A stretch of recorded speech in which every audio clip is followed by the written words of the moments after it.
Alright, so this is the Pelsee P12 Pro. I installed it in the Cybertruck. You can see the cord there that goes up and all the way around. So this is the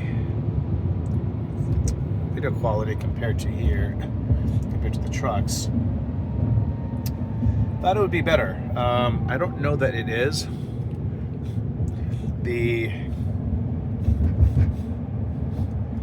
truck's quality seems to be a little more fast, kind of more real time, whereas this is a little bit slow and this is a little bit washed out compared to this. And I was kind of surprised because I didn't think that a Cybertruck's rear view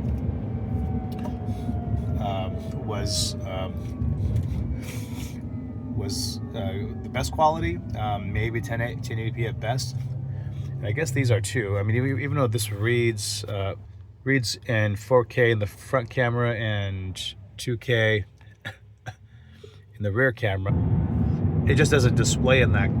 It doesn't display in that image quality, and so that's what's unfortunate. Is I don't know if you guys can see that well or not, but I'll try to zoom out. The image quality is not. I mean, the recording quality, you'll get 2K in the back camera and then 4K in the front camera, but actual display quality is not that great. And what I really want to use this for is a rear view mirror. Since when I do turn the turn signal, I lose my rear view mirror. At least now I have this, which is nice. So even though this is, I think, a great camera, I chose this over the other one geared for the Cybertruck, because it's just a easier, even though you see the wire there that I've kind of tried to hide, it's just an easier connection. You don't have to go into this unit here to get power, or go down below there to get power. And because if you have to really take this out in a pinch, if you go to Tesla and they're going to avoid your warranty for whatever reason, because you connect to the power, this is just really easy to take apart. Because it's not using their own power. I just basically this is basically USB power. So anyway, I just thought I'd make a little video on the Pelsee P12 Pro, as far as its image quality compared to Cybertrucks, so you guys can kind of see that. Probably make it an install video so you guys can see how I did this, but this is just to give you a quick glance at the Pelsee P12 Pro. It's about $200. Thinking of maybe looking at the new Wolfbox, I believe it's called Wolfbox G900 Pro that just came out.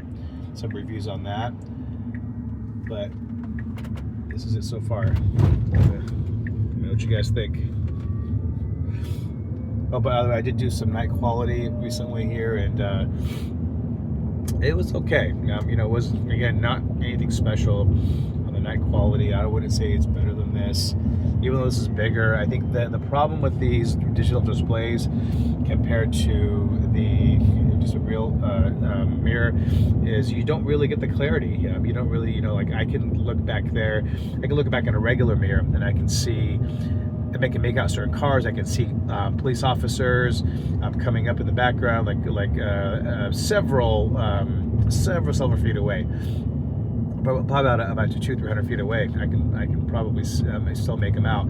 On this, it's just not clear when there's a car behind you. Unless they're close up, you just don't get the clarity that you do in like a real mirror. I'm looking for a camera that does that. I don't know if they're going to be able to. I don't know if a digital image is really going to be anywhere close to what you get in a real image, which is a bit unfortunate, but it is what it is. This is I guess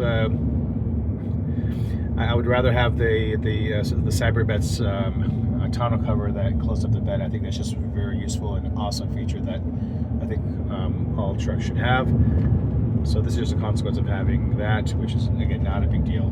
It really not is a huge deal. My only concern, again, my only issue is that when I make a left turn, I lose this. And Tesla really needs to get an update for this and at least allow you to see both. If they allowed me to see both, I wouldn't even bother with this.